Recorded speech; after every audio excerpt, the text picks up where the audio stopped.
Todos los martes hacemos volar la imaginación a través de la lectura. Letras Esteparias, radio. Martes de 21 a 23. Conduce Graciela Sallefranque por la 88.5.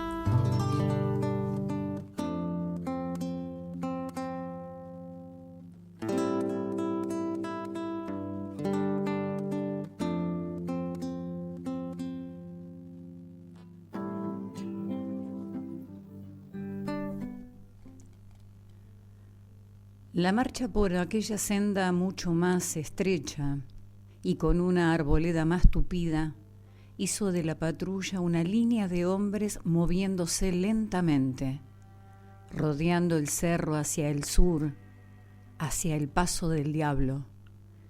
Cada obstáculo que les oponía el terreno, irregular y pedregoso, invadido de ramas duras en cada tramo, hacía que Valenciano maldijera una y otra vez a su suerte, a ese cerro enmarañado, al frío, a Gómez, a Rivier, a Antonio. Todos ellos eran escollos para el cumplimiento de su misión de guerra, todos dispuestos contra él, elementos que se coludían como un solo y único enemigo y a los que debía vencer a puro pulmón. El hombre tiraba desde la vanguardia al resto de la patrulla, adivinándola allá atrás, tal vez a punto, nuevamente, de caer en la tentación de los cobardes, olvidándose del honor de su regimiento, que en definitiva era la patria misma. Por eso, cuando podía, apuraba su caballo, los obligaba a seguir su estilo de avance con el paso decidido, con la urgencia de encontrar una hebra entre la cerrazón que los llevaría al combate final y terminar así con el último vestigio de la huelga. Porque de eso sí podían estar seguros los rebeldes, de producirse el choque esperado en algún lugar del cerro, se les terminaría para siempre las ganas de andar levantando a ese montón de ovejeros en contra de la nación. Les borraría la palabra huelga hasta de la raíz de sus lenguas. Cuando ya iniciaban el ascenso doblando el costado sur del Guardián, encontraron algunos quillangos en el suelo de un pequeño claro, una abertura de la huella. «Pasaron por aquí, deben estar cerca», dijo en voz alta y apremiada Valenciano. El hallazgo de aquellas prendas era la primera evidencia que tenían del paso de los huelguistas. Era cierto entonces. Todavía podrían estar en el cerro, en el territorio nacional, sin lograr salir hacia Chile. Después de tantas horas de búsqueda incierta, con frío y sin dormir, el mero hecho de ver aquellas pequeñas mantas de guanaco abandonadas con prisa, en el que sin duda fuera un campamento improvisado de los prófugos, golpeó de lleno en el ánimo de los soldados. Ahora sí sabían que los fugitivos existían realmente, que Antonio, el líder, andaba por allí con sus hombres, los más duros, los más decididos, seguramente dispuestos a todo. Con estas pruebas se quitaron el cansancio de encima y despuntó en sus nervios un pálpito de ansiedad ante el combate posible que les esperaba allá adelante. Ahora sí que era cierto. Tenían pruebas irrefutables de la presencia del caudillo en ese cerro. Como nunca, la tensión de sus ánimos se aproximó a los de Valenciano. La posibilidad cercana de verse en un choque armado entre aquellos peñascos les hacía anhelar que ese momento llegase deprisa. «Pasen bala», ordenó Valenciano, mientras él mismo desactivaba el seguro de su pistola. Los hombres accionaron. Los hombres accionaron el mecanismo de sus fusiles en el acto. Era el sonido metálico e inequívoco de 20 fusiles dispuestos, con 5 balas adentro y una en boca, como se dice. Ya no iban en silencio, acicateaban a sus cabalgaduras dando gritos, los presentían allí cerca, a la distancia de un escupitajo. La excitación de sus ánimos les hizo apurar la marcha a pesar del terreno. Valenciano daba el ejemplo en ello, azuzando con la fusta, los talones, la voz enérgica. Le importaba un comino que los forajidos pudieran escucharlo, tal como cuando le pegó el tiro a Gómez, porque todo se resolvería pronto.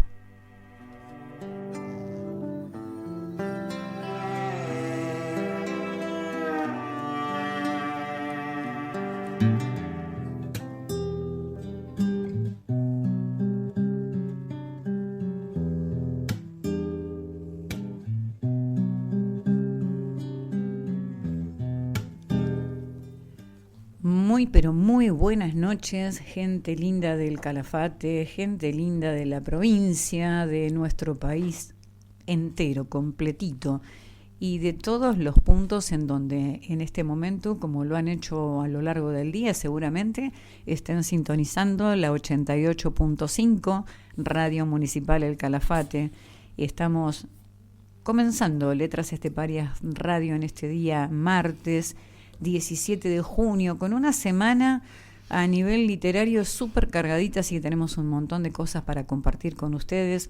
Pero antes de todo eso, tengo que saludar a mis compañeros. Allí en el control técnico, el señor Dani López. ¿Cómo estás, Dani? ¿Cómo te va? Hola, ¿qué tal? ¿Todo bien? Todo bien. ¿Todo bien? ¿Cómo estuvo ese programa en el día de hoy? Fue una nueva experiencia, bastante bonita. Estuviste con invitados en el piso, ya estuve viendo el video, las fotitos que acaban de subir al grupo de la radio, así que estrenaste entonces invitados en el estudio. Es un condimento diferente a lo que venís haciendo martes a martes. Sí, fue una nueva experiencia bastante agradable. Yo tenía miedo de que hoy no estuvieras en condiciones de estar haciendo ni tu programa ni porque tuviste que hacer el programa con el Rufián ayer. Y eso es como pasar, viste, una prueba de fuego después. Nada, con el Rufián ya estoy acostumbrado a hacer programa. Pero es una broma con él. Es un amigo, es un compañero, sobre todo es un compañero de lucha y me divierto muchísimo con el programa de ustedes y ayer entre los dos la verdad que hicieron una delicia. Sin dejar de lado a Angelito Bozzolo, que dijo, yo soy irreemplazable y además soy muy modesto, una cosa y la otra. Pero qué bueno saber que dentro de la radio, cuando alguna pieza está faltando, siempre otro de nuestros compañeros está ahí listo para sacarnos las papas del fuego, ¿no? Es decir, que no es que el programa no se pueda hacer por la ausencia de Angelito, en este caso, que es el que hace la operación técnica, sino que, bueno, contaron con vos para eso, así que felicitaciones, Dani. Muchas gracias. Y una de las cosas que más resaltamos siempre nosotros cuando hablamos puertas adentro, lo que sería lo que denominamos la familia radial, ¿no?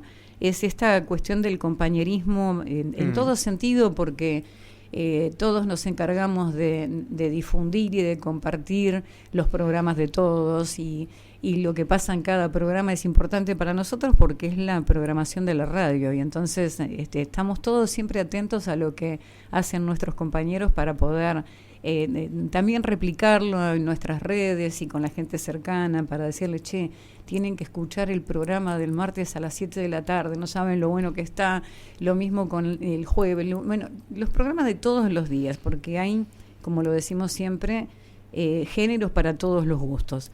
Así que bueno, ayer fue así, mientras que estaba haciendo cosas, escuchando y me he reído mucho en algunas partes porque este Rufián es un personaje total. Así que bueno, ya he saludado entonces a quien está en la operación técnica y la tengo a mi derecha, a mi querida compañera Cristina Piñán. ¿Cómo estás, Cristina? Hola Graciela, buenas noches Dani, buenas noches a toda la audiencia que nos buenas está noches a toda en Calafate, la audiencia. Y también en simultáneo con FM EVA 104.5, Radio Comunitaria Tehuelche de El Chaltén, con el señor Raúl Casco a la cabeza. Exactamente, con Raúl Casco a la cabeza, con toda la familia que está ahí apuntalando siempre, Cintia, su esposa, su hijo. Como lo dije ya en otras oportunidades, una familia encantadora que abre las puertas de su casa con ese espíritu que tiene la gente que le gusta recibir, ¿no? Viste que hay gente que por ahí le gusta recibir, pero no tiene demasiado la dinámica de lo que es ser un anfitrión y a veces, aún con la mejor voluntad, no sale. No, claro. ¿no? Claro. Pero esta familia tiene un don natural para esto de abrir las puertas y de hacerte sentir desde todos los puntos de vista y sobre todo cocinando. Vos no sabés cómo cocinan, por Dios. Lo rico que se come en esa casa. El día que llegamos, la mesa del comedor era como un concierto de pastelería, porque Cintia nos esperaba con de todo lo que se te pueda imaginar, de todo había en la mesa. Era como para decir por dónde empezamos, ¿no? A la hora llegamos casi a la hora de la merienda. Esto fue para Semana Santa y fui con mi amiga Mary, que le mando un beso grande, y allí fue entonces donde nació la idea de que nuestro programa pudiera salir en simultáneo con la 104.5. Así que les mandamos un abrazo grande. Con tanto mimo, es cuestión de... Hay que ir de nuevo al Chaltén. Hay que ir muchas veces al Chaltén, claro que sí, y golpear con los pies. Claro. Y yo dentro de poco estaré ahí en Chaltén, así que les mando foto. Muy bien. ¿Qué vas a ir a hacer al Chaltén? ¿A pasear? Visitas familiares, más que qué nada. lindo. Sí, sí. ¿Tenés familia por ahí? Mm. Qué bueno eso. Qué Sí, bueno sí. porque simplifica la cuestión de uno poder ir cuando quiere, ¿no? Porque a veces el bolsillo no ayuda. Si vas a decir, bueno, me quiero ir 3-4 días y tenés el tiempo disponible, pero a veces no hay. Sí, no.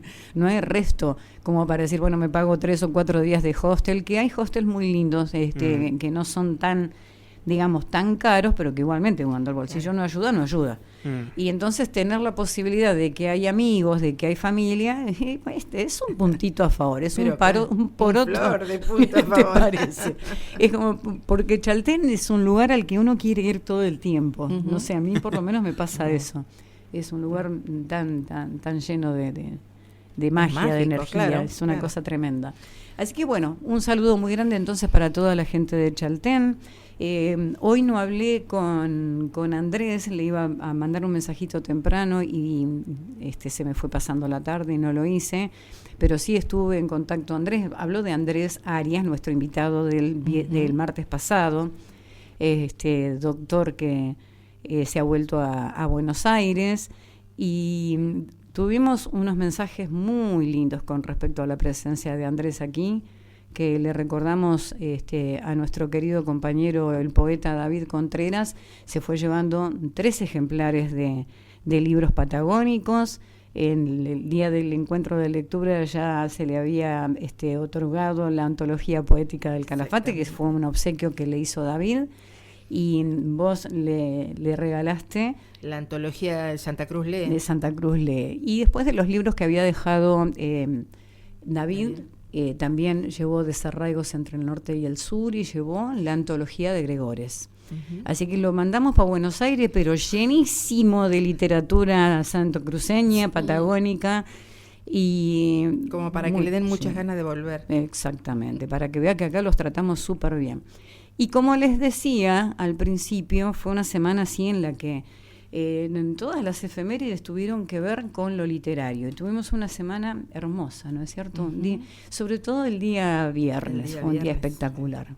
Contale un poquito a la audiencia. Bueno, el viernes... Primero, ¿sabés qué? Porque yo siempre tengo esta cosa de que salteo. Me engancho con lo que quiero contar, con lo que quiero decir, y todavía no le contamos a la gente cómo hacen para comunicarse con nosotros. Claro, bueno, estamos en la FM 88.5, Radio Municipal El Calafate. Tenemos transmisión en vivo en www.fmcalafate.com.ar. Estamos en Facebook, en Letras Esteparias Radio, en Instagram, letras.esteparias.radio. El teléfono de la radio, para que puedan comunicarse con nosotros, es el 2966-630544. Y si no, también los celulares de Graciela y el mío. Bueno, ya les dimos la orientación, el Google Maps para comunicarse con nosotros. Eso mismo, el GPS radial. GPS, sí. Bueno, la semana pasada, como decís vos, fueron varios días de muchas de actividades, y por ahí, independientemente de las actividades, fueron días donde cada día se recordó o se rememoró algo que tiene que ver con la literatura, algo mucho. Que arrancó el día 13, precisamente, el viernes 13, que no fue para nada un día de mala suerte ni nada que se le parezca, porque desde que empezó hasta la última hora del día, e incluso comenzando el día 14, qué día, Tete. Vi mucha actividad ahí en redes. Sí. Muchísima porque empezamos con una suelta de libros, pero terminamos bailando folclore a lo pavo, no sabes lo que fue eso. Por lo menos hasta las 2 de la mañana. Y tranquilamente. Y un poco más también. Nos hemos divertido muchísimo, nos invitó Ángel Burgos, le mandamos un beso grande. La verdad que yo era la primera vez que lo veía a él solo. Sí. Ya lo había visto junto con el grupo en algunas oportunidades, pero a él solo no, y me sorprendió su calidad vocal. Realmente fue un placer esa peña. Sí. Pero bueno, volvamos a la cuestión literaria, no nos vayamos por las ramas, señora Graciela, por favor. En la mañana, bueno, como habíamos planificado, tuvimos una suelta de libros. ¿Cómo se concretó eso? Bueno, recopilamos textos que fuimos reuniendo con el grupo Letras Esteparias. Les hicimos una especie de envoltorio con una cintita y una leyenda donde estaba especificada la consigna de esa suelta de libros. Encontralo, léelo y soltalo. Bueno, fuimos dejando libros en distintos lugares de acá de la ciudad, lugares públicos, algún comercio, y la consigna que transmitimos por las redes fue eso, que había que buscarlos los libros. Fue como la búsqueda del tesoro. Qué cosa pero linda eso. Pero no estaban escondidos, o sea, si uno coincidía con el lugar, estaban ahí visibles. Bueno, la idea era justamente que la gente llevara su libro, que el que encontraba, pueda leerlo y después soltarlo, o sea, entregárselo a alguien, conocido o no, o dejarlo en algún lugar. Los libros, uno no podía conocer el título porque estaba como con una banda por arriba, como decir, bueno, me toque lo que me toque, si me lo llevo voy a intentar leerlo.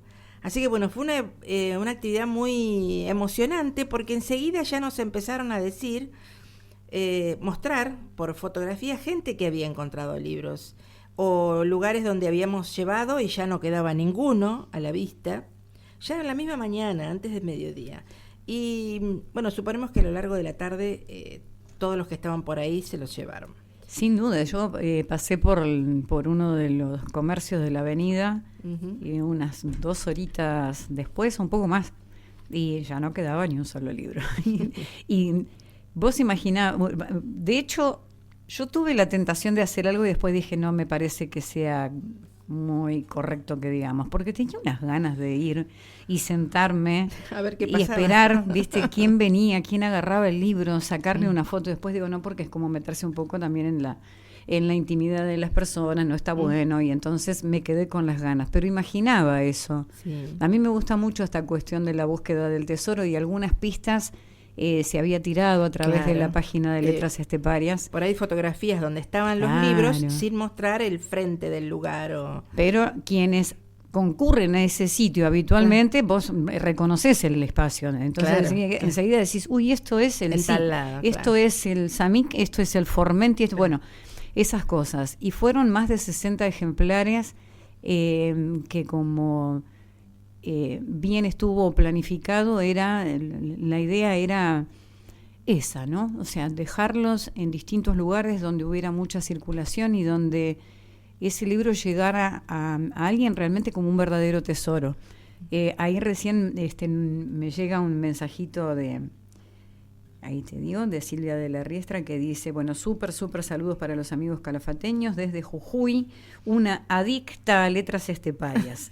Feliz día del libro, un beso grande para vos, Silvia, un beso grande. Y sí, fue una actividad que generó esa emoción, esa adrenalina. Sí, estábamos todos así como expectantes, ¿no? Sí, yo no formé parte de la distribución de los libros ese día porque como soy ciudadana de a pie, viste, uno queda de costado para algunas cosas porque hay que movilizarse en vehículo y entonces mis compañeros hicieron lo suyo, pero sin haber estado dejando los libros personalmente era como que seguía toda la secuencia y Y esa emoción que te da, en un momento vos pusiste en el grupo Huguito bien temprano, cuando digo Huguito hablo del esposo de Cristina, Hugo Gardés, uno de los integrantes de Letras Esteparias, nuestro fotógrafo personal y una persona a la que queremos mucho, dijo, bien tempranito se fue y dejó los libros donde había decidido él. Y entonces estábamos todos ahí, ¿no? Con esa cosa de como chicos, creo que nos sentimos como niños durante un buen rato. Claro, porque a medida que íbamos dejando lo que nos habíamos comprometido a entregar, poníamos en el grupo, ya entregué en tal lado, y mostrábamos las fotos que habíamos sacado. Así que fue como muy expectante todo. Bueno, y fue transcurriendo la tarde, y llegó la noche. Y entonces, a partir de las 8 de la noche, nos reunimos en la tienda del vino. Le mandamos un abrazo grande a Mariano Espataro, que nos brindó su espacio generosamente. Un lugar muy lindo donde ya hemos participado de distintas actividades literarias. Se presta mucho, es un sitio muy cálido y está rodeado de muy lindos vinos. O sea que tiene varias aristas esta cuestión para decir que era el lugar indicado. Porque la consigna era eso, precisamente, letras y vino. Y entonces todos paladeamos unos ricos tintos y unos blancos también vi que andaban circulando por ahí. Sí. Comimos también alguna cosita rica. Le agradecemos a Flavia que llevó un budín, que cuando yo llegué a la bandeja para comer el budín no había más. Un budín de bananas que había hecho, que era una delicia. Y bueno, lo importante acá fue que la convocatoria tuvo la respuesta esperada, que tuvimos una presencia realmente muy linda. Sí. Además de nosotros, que estábamos como equipo completo ese día, los que nos visitaron, algunos de ellos también participaron en la lectura, como fue el caso de Adriana Apis, Sonia Juárez, la hermana de Fernanda Nogueira, Aye, que siempre le cambio el nombre, en lugar de Ayelén digo Ailén, pero no. Ella también participó con la lectura. Estuvo Pablo González con nosotros, que es un placer siempre tenerlo a Pablo, porque con el amor que él comparte sus cosas y el entusiasmo que tiene. Bueno, viste, yo soy una enamorada de la gente joven en la literatura, así que a mí me da mucho placer eso. Hay una foto incluso de las tantas que sacaron, en donde yo lo estoy observando y digo, mi expresión, mi cara, muestran la satisfacción que me daba de que él estuviese ahí por compartir lo suyo. Claro que sí. Más allá de la satisfacción de compartir el espacio con todos nosotros, ¿no? Así que fue una noche muy linda.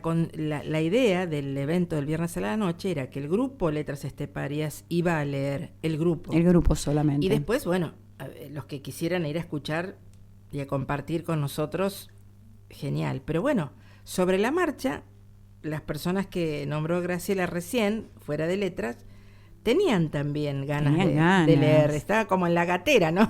Esperando que alguien le dijera adelante. Y bueno, y súper felices, ¿no? De poder participar, así que fue muy lindo. De hecho, cuando ya, dábamos como por finalizada la actividad, seguían diciendo, pero tengo más, y podemos leer. ¿Podemos leer un poquito más? Un poquito más. La verdad que fue un encuentro muy lindo, muy cálido también, ¿no? Muy cálido, porque eso después se da la charla, la cosa no estructurada tampoco. Tenía un mínimo de organización, bueno, obvio, no nos podíamos quedar ahí hasta las 3 de la mañana, pero... Sí, la organización más que nada en función de hacer nuestro encuentro dentro de un horario apropiado. Pero después tuvo una informalidad formal, vamos a decirlo de esa manera. Creo que todos los que estuvieron presentes se fueron contentos de ese encuentro. Circularon por allí nuevamente textos que no habíamos escuchado, que preparamos para ese día. Y en ese encuentro, ahí precisamente, estaba también presente este chico que nos llevó después a verlo en un local. Ahí estaba, se me fue su nombre, por favor, Ángel Burgos. Ahí está, Ángel Burgos. Estaba presente en el encuentro y entonces dijo, ay Peñita, ¿se quieren venir? Y bueno, y entonces nos miramos todos y fue un sí rotundo y allá nos fuimos a folclorear y la pasamos muy, pero muy bien. Así que podríamos decir que fue un día así perfecto, ¿no? Sí, bien redondito. Como el tema ese de Estelares, creo que es, ¿no? Sí. Dani, hoy es un día perfecto, es de Estelares, ¿no? Sí, así Ahí es. está, bien. Me pregunto porque viste que yo soy de cruzar nombres, o sea, tengo una facilidad para eso. Y lo pasamos muy, pero muy bien. Y entonces, eso fue el día viernes 13. Y el día del escritor, nosotros el martes pasado hicimos una pequeña, digamos, introducción a la cuestión, porque después está el 23 de abril como el Día Internacional del Libro, ¿no? Sí. Pero en este caso tiene su razón de ser, de que sea perdón, estamos hablando del Día del Escritor. Ya estoy, ¿viste? ¿Te das cuenta vos que yo soy tremenda con estas cosas? El viernes fue el Día del Escritor. El viernes es el Día del Escritor, exactamente. Y entonces, ¿dónde lo teníamos por ahí? Bueno, que acá en nuestro país se festeja ese día por el natalicio de Leopoldo Lugones. De eso hablamos el martes pasado. Exacto. Ahora bien, al día siguiente, día 14, el día 14 fue el Día del Libro. Exactamente. ¿Bien? ¿Vamos bien por ahí? Sí, por Cristina, ahí usted bien. me dice en cualquier momento, me levantás tarjeta amarilla de ahí, de ese lado, y yo me voy a dar. No, es que la agenda está muy completita, claro. por eso. Sí. Entonces, el día 14 fue el Día del Libro. Pero, como dije hace un rato, también se festeja el 23 de abril el Día del Libro. Pero acá, ¿por qué? ¿Por qué se conmemora en la Argentina? Y no es el día 14. El día 14 fue el nacimiento de Jorge Luis Borges. El día 15 fue el Día del Libro. El día, es una fecha que ingresó, exacto, ingresó al calendario local de celebraciones gracias a la iniciativa del Consejo Nacional de Mujeres en el año 1908. Y aunque la efeméride internacional sea conocida con la fecha del 23 de abril porque coinciden que en esa fecha son los aniversarios de Cervantes, de Shakespeare y de Garcilaso de la Vega. Sí. Entonces, al haber tres escritores tan reconocidos, tan importantes, se determinó internacionalmente ese día como el Día del Libro. Pero aquí, en nuestro país, el libro tiene fecha propia, es decir, tiene una fecha en el calendario nacional. Y la conquista fue impulsada a principios del siglo XX por un consejo de mujeres que eligieron esa fecha en alusión a la entrega de un concurso literario y que instaló de este modo un festejo anual.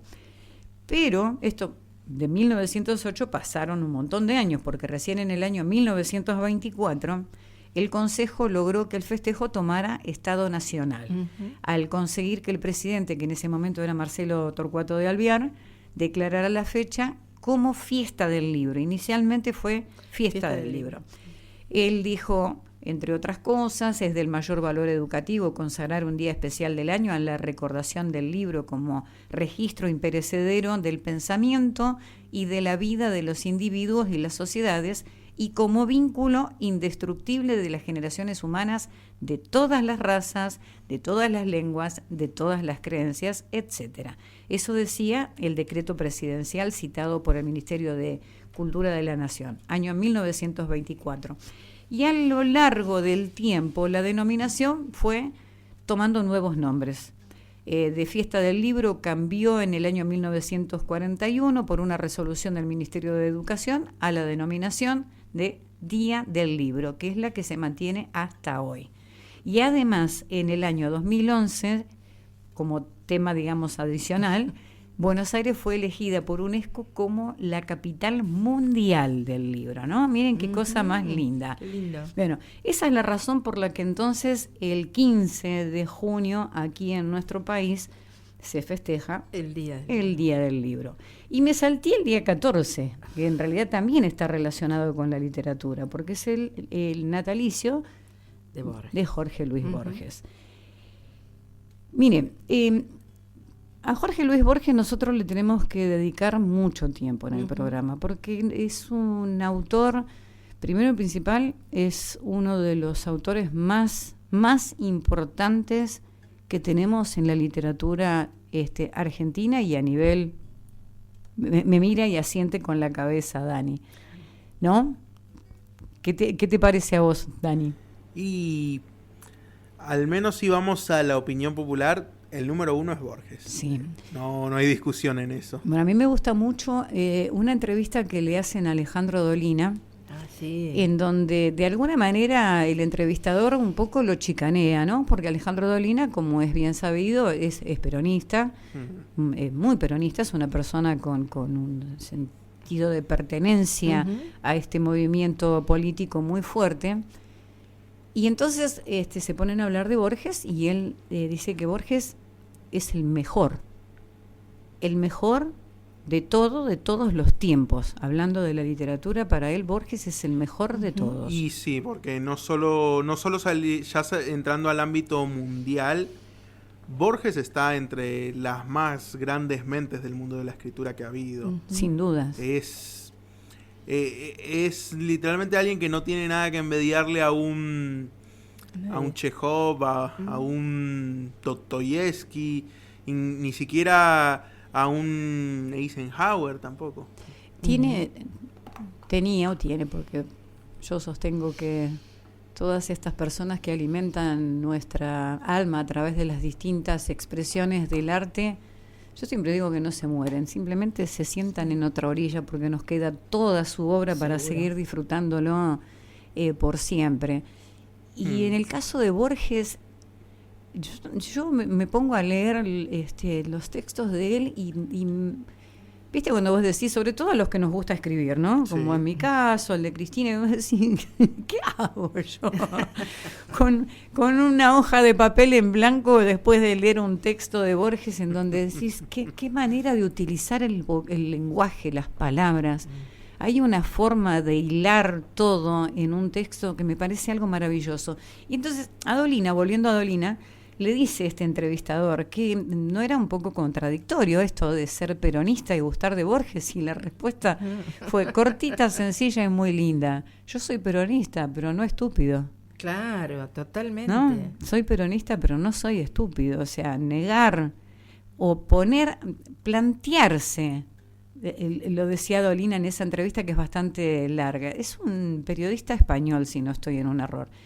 Dice: tratar de hablar de Borges desde un punto de vista de su pensamiento político, de que no tuviese, digamos, afección por el fútbol, por el tango, que no entendiera de repente lo que era el movimiento peronista, o sea, que tuviese una mirada con respecto a eso tan personal, es perder el tiempo, decía Dolina. Es decir, es perder un tiempo que en realidad uno debería aprovecharlo leyendo. Claro. Y no tratando de interpretar qué es lo que hacía o dejaba de hacer.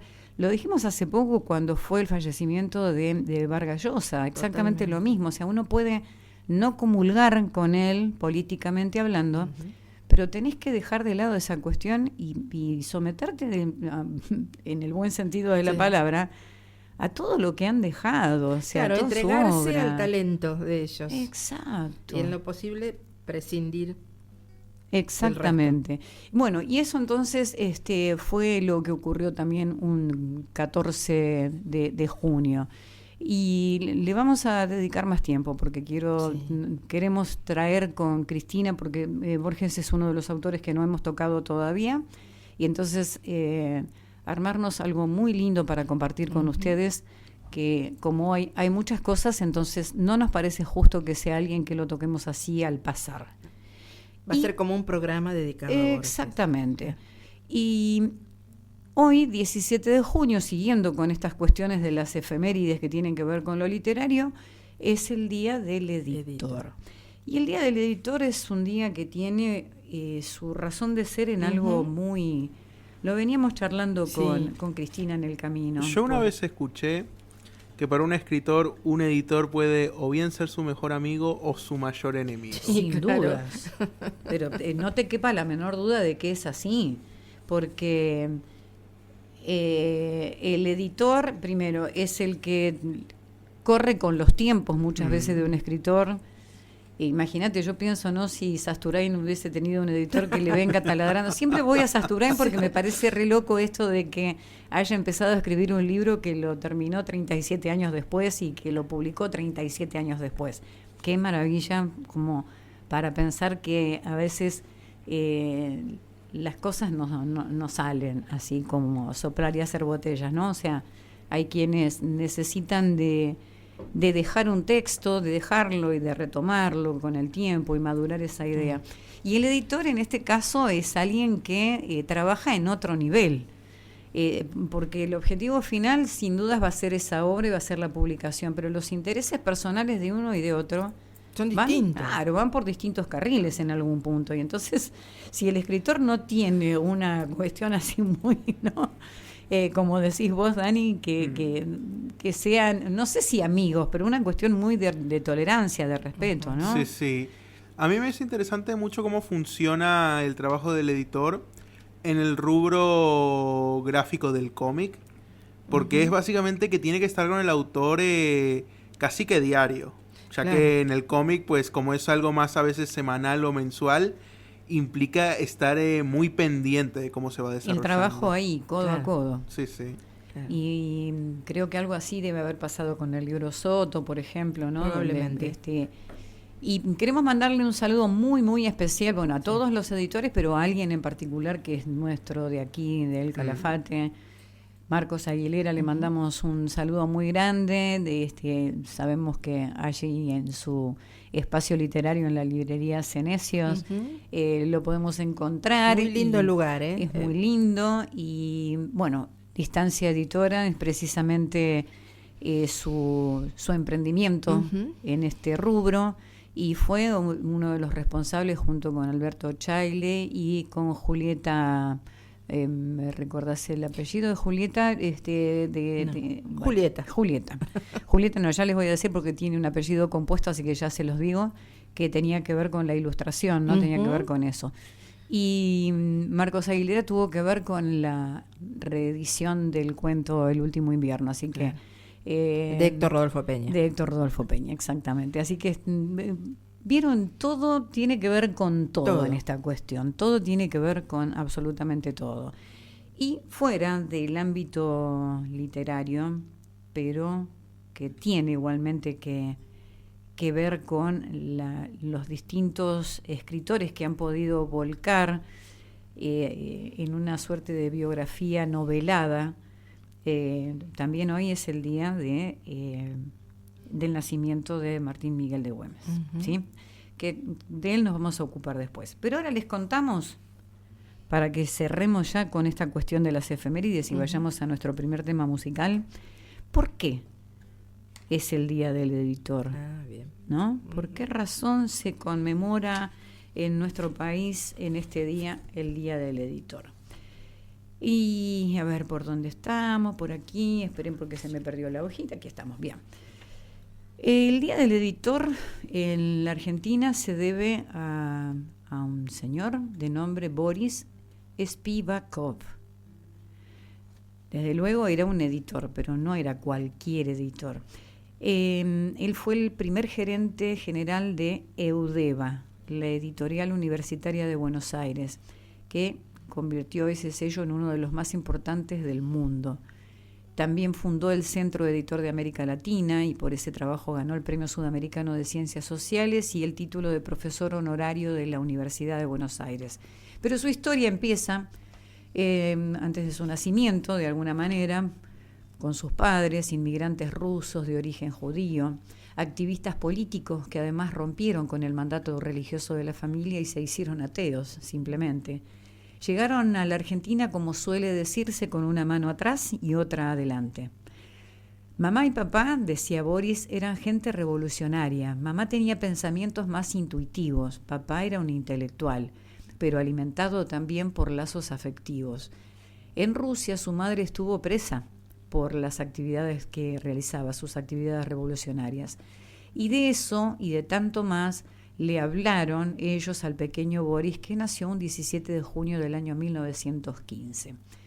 Boris, cuando era adolescente, trabajó en un taller de artículos para la moda que su familia tenía en Buenos Aires, sobre la avenida Santa Fe, y por entonces ya leía y leía mucho, iba muchísimo a la biblioteca de la Casa del Pueblo y la biblioteca del maestro, le interesaba mucho la literatura rusa, la literatura francesa, y su autor favorito era Balzac. Luego de un paso muy breve por la carrera de Ingeniería Civil, en el año 1944 se recibió de licenciado en Matemáticas en la Universidad de Buenos Aires. Y en esa época ingresó a la Federación Juvenil Comunista y fue sancionado durante la primera presidencia de Perón. Y aquí, cuando yo venía haciendo esta reseña, caí en cuenta que por otro tema, por otro texto que leí hace unos cuantos martes atrás, ya habíamos mencionado a Boris en otro momento, porque en la presidencia de Perón él fue sancionado porque decidió que no se iba a poner el crespón negro cuando murió Evita, porque no comulgaba con esa idea y entonces no quiso hacerlo. En ese momento se alejó de la universidad, comenzó a dar clases particulares, sobre todo a los europeos que escapaban de la guerra y necesitaban aprender nuestro idioma. Con los italianos Leone Amati y Manuel Diena fundó la editorial Abril, y más tarde, con la caída del gobierno de Perón en 1955, empezó a dar clases de análisis matemático en la Universidad de Buenos Aires. Fue entonces cuando creó la editorial Eudeva, y más tarde, en 1966, 2 meses después de la Noche de los Bastones Largos, el Centro Editor de América Latina. En total, hasta 1995 que cerró, había publicado 5.000 títulos, ¿no? Acá hay algo que se me saltó, por eso como que quedó descolgado, pero en el Centro Editor de América Latina, hasta el año 1995 que cerró, se publicaron 5.000 títulos. Volviendo a los años de la dictadura, en diciembre de 1978, la dictadura allanó los depósitos que el Centro Editor alquilaba en Avellaneda y se llevaron detenidos a 14 trabajadores. Exactamente. Incautaron, escuchen esto, porque esto es lo que, para los que amamos el libro, los autores, o sea, todo lo que nos significa esto, ¿no? Incautaron 1,5 millones de libros. Spivakov se presentó de inmediato ante las autoridades militares. Logró la libertad de sus compañeros, pero no la de los libros, que terminaron en el fuego. 1,5 millones de libros quemados por la dictadura militar. Mariana Enríquez, unos años después, en el año 2000 precisamente, publicaba en Página 12 que esa quema no fue un hecho aislado, sino más bien la culminación de una persecución que atacó muchas editoriales, entre ellas el allanamiento y clausura de Siglo XXI Editores y más tarde el encarcelamiento de los directivos, el cierre definitivo y la quema de los libros, como tantas otras aberraciones de las cuales tenemos una larga noticia, lista, ¿no? Y bueno, hay personajes conocidos que hablan sobre Boris. Una de ellas, por ejemplo, es Beatriz Sarlo, que trabajó en Eudeva, ingresó en el año 1965. Y durante varias décadas, Spivakov fue casi un mito. Y lo siguió siendo incluso después de que su vida se apagó, porque hacia 1991 que sonó la alarma, le diagnosticaron apnea del sueño y si bien siguió trabajando, falleció 3 años después. Entonces, él, digamos, no se puede decir que fue un editor más. No. Porque está relacionado con un momento histórico y con una situación que él, podríamos decir que lo destaca. Totalmente. ¿No? Y sobre todo en esto de saber que sus padres cuando llegaron al país, como bien lo mencionaban, llegaron sin... Como muchos inmigrantes. Exactamente. ¿No?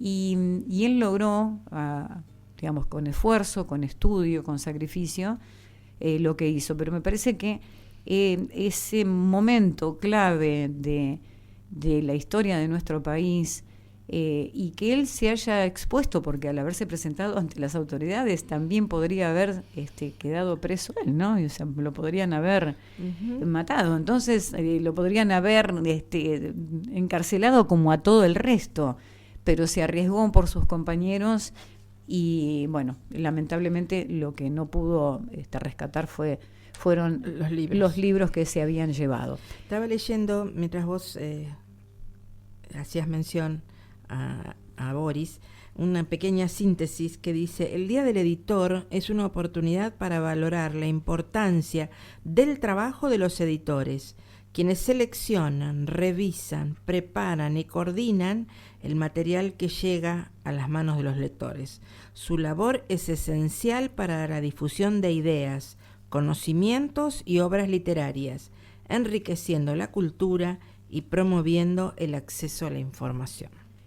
Es muy linda. Creo que en esa síntesis está todo dicho, ¿no? Cuál es el trabajo de un editor. Y entonces nosotros hoy no quisimos dejar pasar esto de largo, por eso todo este cúmulo de efemérides, que a veces trato de que no sean tantas para el día martes para que no se les haga un embrollo, pero lo repasamos así rapidito. 13 de junio, Día Nacional del Escritor. 14 de junio, nacimiento de Jorge Luis Borges. 15 de junio, Día Nacional del Libro. 17 de junio, Día del Editor, y el nacimiento de Martín Miguel de Güemes, que finalmente creo que yo lo elegí hoy porque siento que es un momento histórico en nuestras vidas, en nuestro país, en estos momentos, en donde recordar a estos grandes de la historia, a estos que respondían a la patria realmente, ¿no? O sea, que entregaban todo, que daban lo mejor de sí mismo, y entre esos personajes históricos, permítanme que utilice la palabra personajes, Martín Miguel de Güemes escribe una de las páginas más importantes, sin dudas, de la historia argentina. Entonces, hice toda esta ensalada, se los pido, por favor, que me sepan disculpar. No tiene culpa alguna en esto Cristina, porque ella no preparó las efemérides, esa fui yo con todo este lío.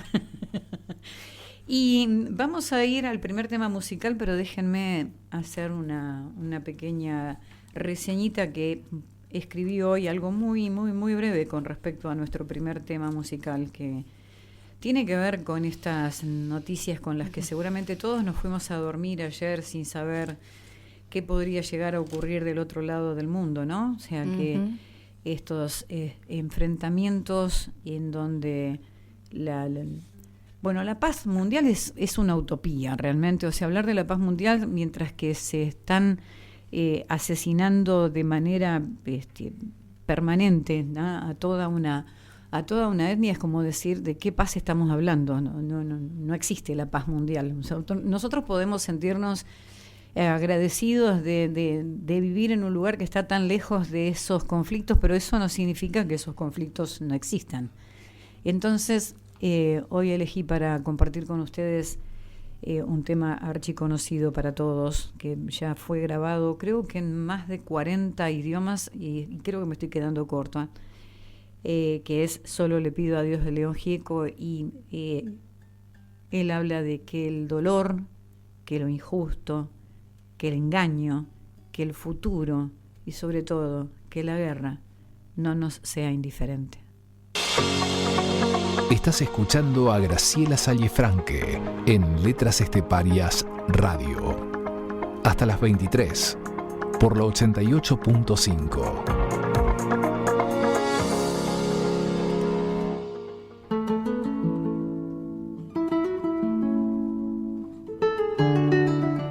Muy bien, esa musiquita suave, hermosa que están escuchando ahí de fondo va a acompañar la lectura de Cristina Piñán, pero antes de que ella llegue con lo que nos ha preparado para el día de hoy, vamos a leer algunos mensajitos que llegaron.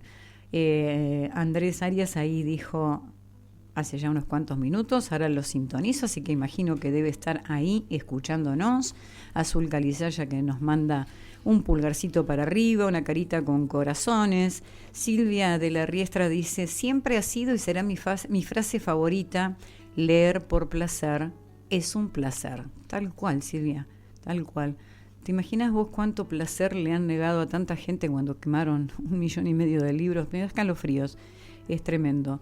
Luego, a ver, ¿a quién tengo por aquí? Tengo por aquí a Rosana Mendieta, que dice presente, saludos al equipo que te acompaña, a Dani, a Cristina, los escucho por la radio. Claro, Rosana nos escucha por la radio porque Rosana ya está acá en el Calafate, ya está, nos iba a acompañar el día viernes cuando hicimos el encuentro, pero bueno, tuvo otro compromiso y no pudo hacerlo, así que la vamos a invitar a Rosana para que nos venga a visitar al programa, porque además de eso tiene un libro que me trajo de un autor misionero y yo estoy muy ansiosa por ver ese libro, así que le mando un beso grande, le mandamos un beso grande a Rosana. Marcelito Becerra, que está presente por aquí, nos manda la invitación para el día 12 de julio a las 21 horas en el Centro Cultural para un concierto de piano.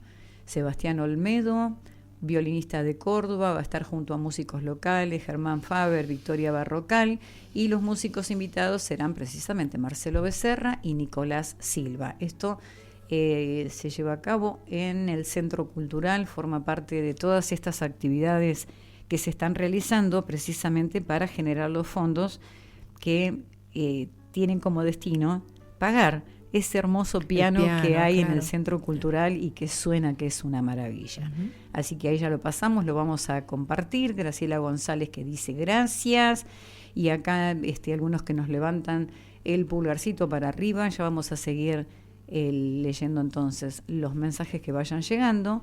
David Contreras dice que le mandemos saludos. ¿Le mandamos saludos, Cris? ¿Qué decís? Hoy nos engañó. Celoso, si no. Pero hoy nos engañó. Hoy estuvo dando una entrevista a Radio Nacional, cierto. No sé, no, bueno. Entonces, pero dice que es fiel a nosotras. Así que vamos a tener que mandarle saludos. Le creemos. Te creemos entonces, David.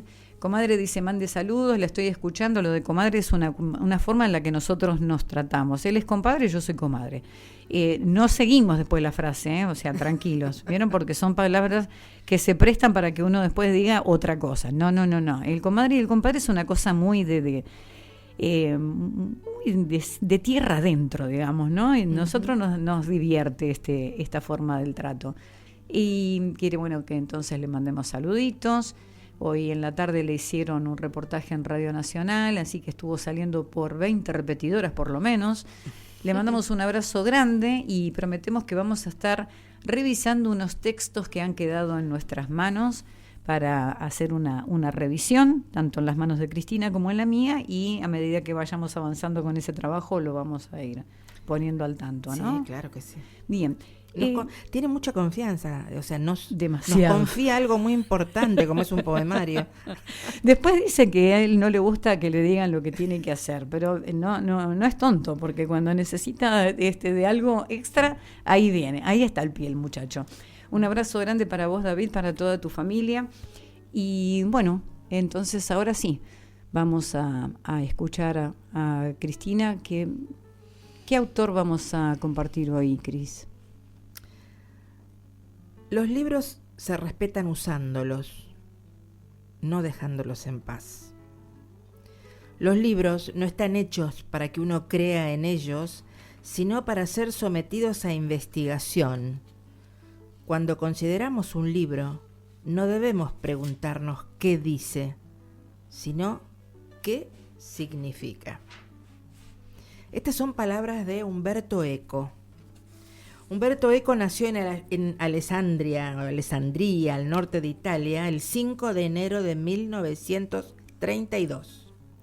Fue un prolífico semiólogo, filósofo y escritor. Durante el desarrollo de la Segunda Guerra Mundial, su padre fue convocado a servir a las Fuerzas Armadas y por seguridad, siendo Umberto apenas adolescente, con su madre se mudaron a un pequeño pueblo en el Piamonte. Sus primeros años de escolarización estuvieron a cargo de los salesianos.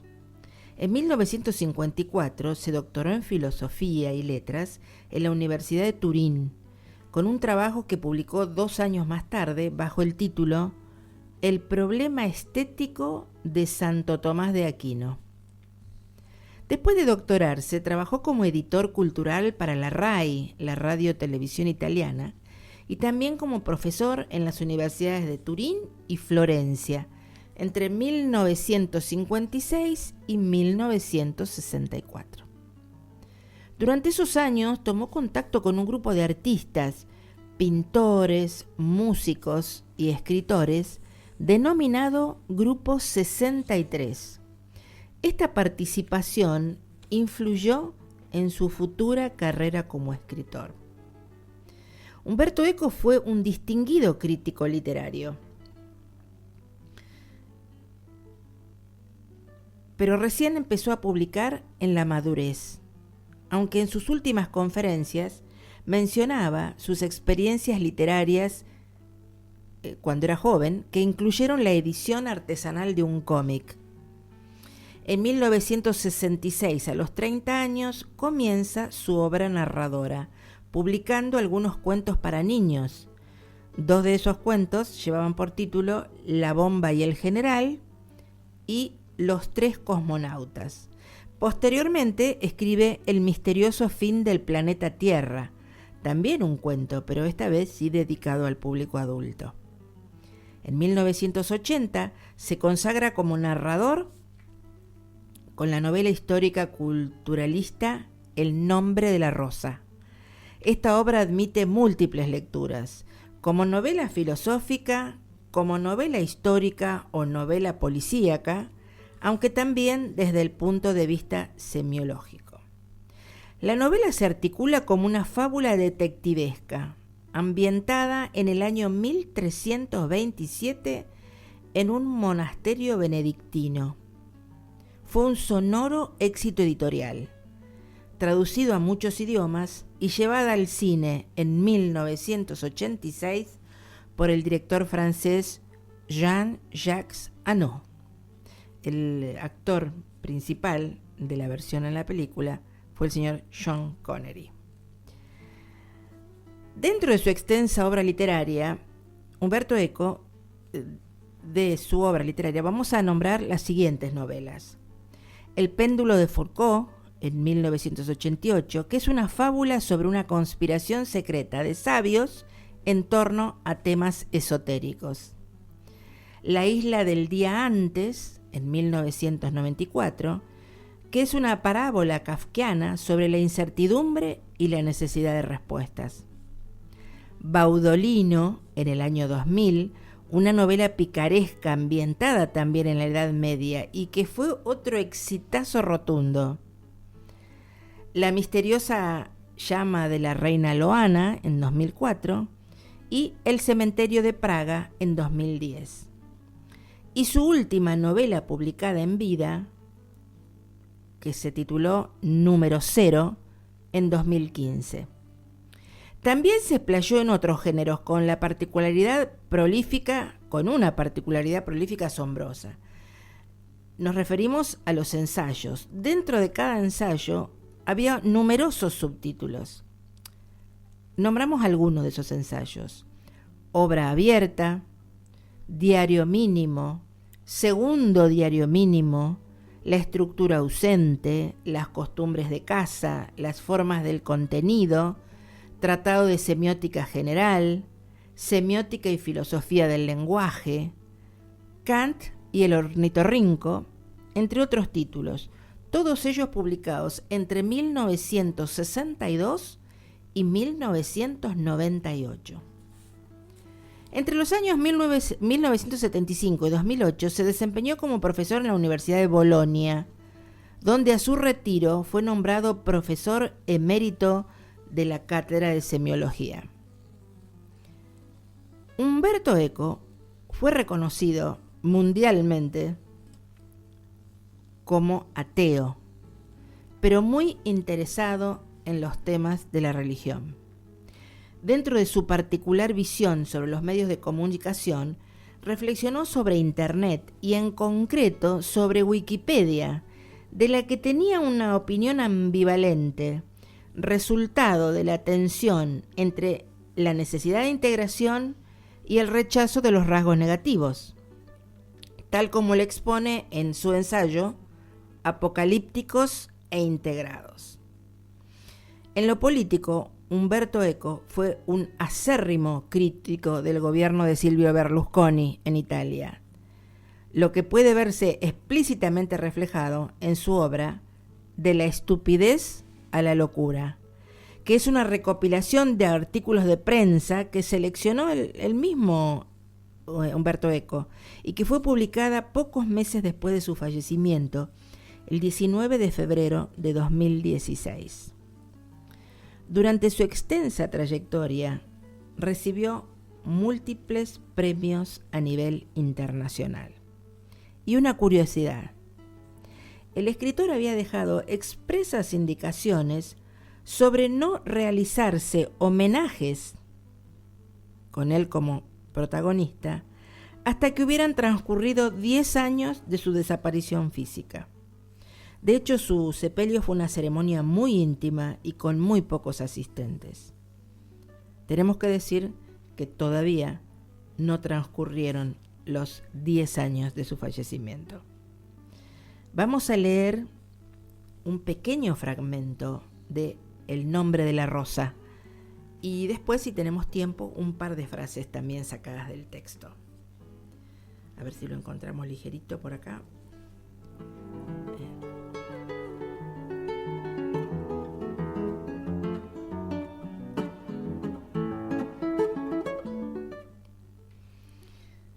Guillermo se sentía profundamente humillado.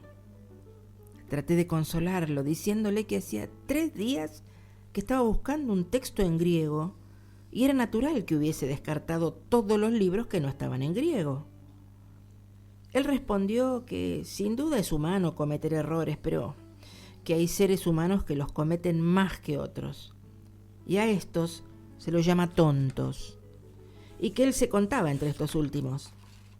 Y se preguntaba si había valido la pena que estudiase en París y Oxford para después no ser capaz de pensar que los manuscritos también se encuadernan en grupos, cosa que hasta los novicios saben, salvo los estúpidos como yo.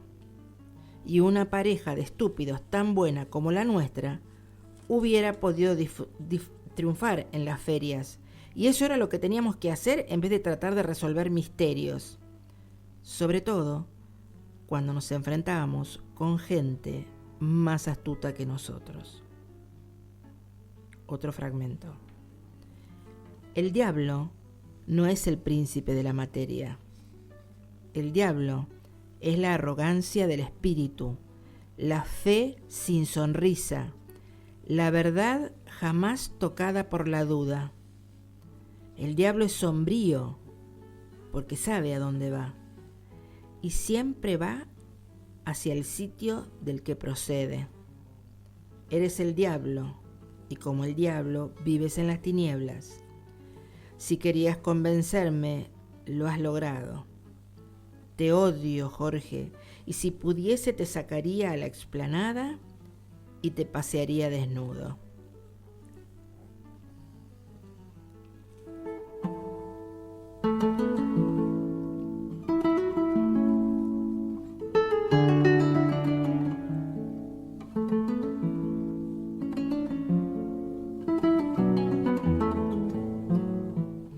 Bueno, y acá tengo otras frases sueltas que también son del nombre de la rosa.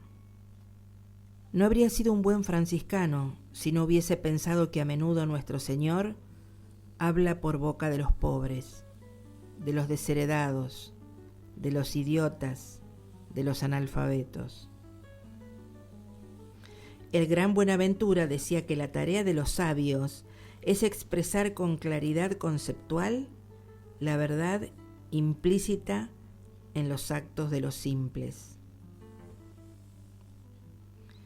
Pero quien ha pasado su adolescencia en un monasterio sabe que, aunque haya mantenido la castidad, ha oído hablar, sin duda, de esas pasiones y a veces ha tenido que cuidarse de las acechanzas de quienes a ella han sucumbido.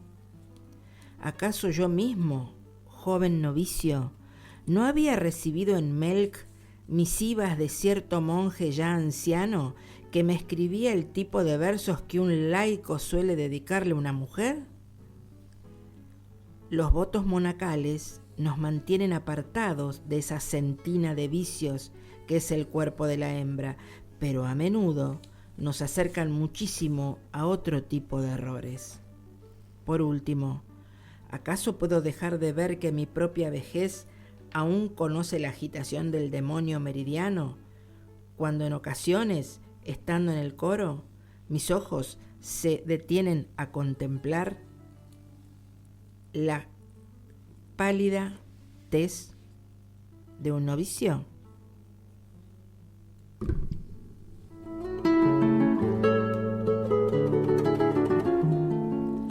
Bueno, y aquí terminamos con Umberto Eco. Te quería contar una anécdota.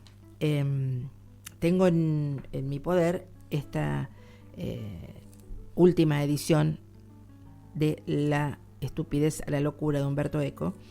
Y en las tardes yo participo en un grupo de un centro de jubilados de acá de Calafate, y hemos iniciado los martes una pequeña lectura con, por supuesto, los que quieran escuchar, ¿no? Y tenemos la inquietud de que otros asistentes se vayan animando también a leer.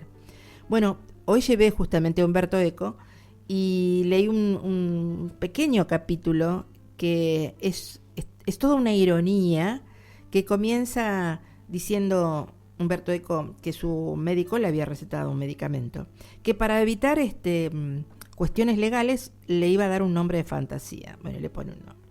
Dice, como todo nos pasa cuando nos recetan un medicamento, lo primero que hacemos es leer el prospecto. Y una de las primeras cosas que dice el prospecto es cuándo no hay que tomar el medicamento, o qué cosas o qué contraindicaciones puede traer. Y empieza a nombrar una serie de síntomas, de cosas, pero es interminable. De hecho, es que es lo que aparece en los prospectos, realmente. Claro, esto ya es como un extremo, ¿no? Porque una parte dice, puede tener ocasiones de presión alta o ocasiones de presión baja. Puede esto... Bueno, es tan extenso que inclusive un fragmento yo lo salteé para no agobiar con esas tiempo. Terminologías. Y claro, y termina diciendo que, bueno, por supuesto, él decidió que esa pastilla no la iba a tomar, porque no fuera a ser cosa que le pasara algo más, de tener tanta mala suerte, que le pasara algo más de lo que ahí estaba también especificado. Entonces decidió descartarla, pero dijo, no la puedo tirar a la basura, porque por ahí contamina el basural donde van a arrojar. Dice, entonces pensé qué hacer, y bueno, la metí en una caja de metal, hice un pozo en el parque de 1 metro de profundidad, puse la caja y lo tapé. Y después de terminar todo eso, ya se me había pasado la dolencia por la cual el médico me la había recetado. Bueno, es un texto cómico, es irónico. También, como decís vos, abre un amplio espectro de por qué los laboratorios ponen tantas cosas. ¿Será para protegerse de un eventual juicio? O porque, bueno, en definitiva, como decían algunas personas, sí, pero si uno mira el prospecto no tendría que tomar nada. Hay médicos que te dicen que no leas directamente los prospectos. Claro, porque hay una realidad, un medicamento puede a lo mejor venirle bien a 1 millón de personas y el 1.000.001 le hace mal, claro, porque, bueno, su organismo es diferente o lo que fuera. Pero bueno, eso así tan relatado de tantas contraindicaciones, que esto no, que no, porque le puede pasar esto, le puede pasar lo otro, fue un ratito hilarante. Que se disfrutó, como decía recién nuestra querida oyente, leer por placer es un placer, y seguramente para los que escucharon también. Y yendo a esto de los prospectos, es muy gracioso, es una manera de decir, porque en realidad cuando uno compra un medicamento no lo compra por deporte precisamente, pero no sé, compras algo para el dolor de cabeza y cuando empezás a mirar entre los efectos colaterales y secundarios que pueden existir, te puede provocar migrañas. Yo tomaba un medicamento para los vértigos, y entre los efectos me podía provocar vértigos. Entonces, viste, es muy loco a veces, y es como vos decís, puede tener esta cuestión de que el laboratorio, a través de toda esa explicación, diga, un médico si te hizo mal, bueno, pero yo te avisé, ¿viste? O sea, yo te avisé que te podía dar mareos, que te podía dar... Y están los profesionales que te avisan de antemano, mira, te voy a recetar esto, pero esto te va a hacer muy bien, pero al mismo tiempo te puede provocar un montón de situaciones que por ahí no son deseables.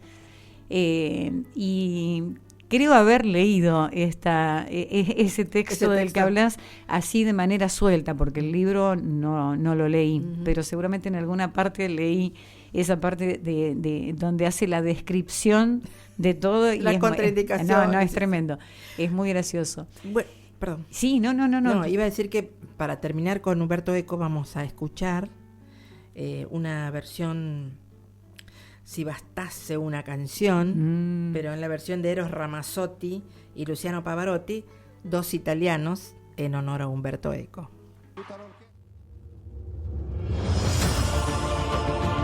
La radio, ese mágico espacio en el que es posible que vos puedas ver a través de tus oídos lo que yo voy a mostrarte a través de mi voz. Letras Esteparias. Radio. Conduce Graciela Salle-Franque. Martes de 21 a 23. Por Radio Municipal El Calafate.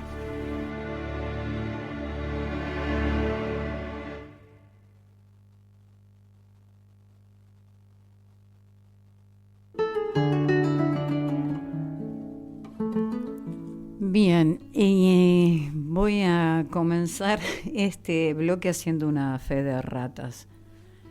Bien, yo siempre les digo, yo tengo dislexia con algunas cosas y cruzo la información, porque hoy, 17 de junio, no es la fecha del natalicio de Martín Miguel de Güemes, sino precisamente de su deceso.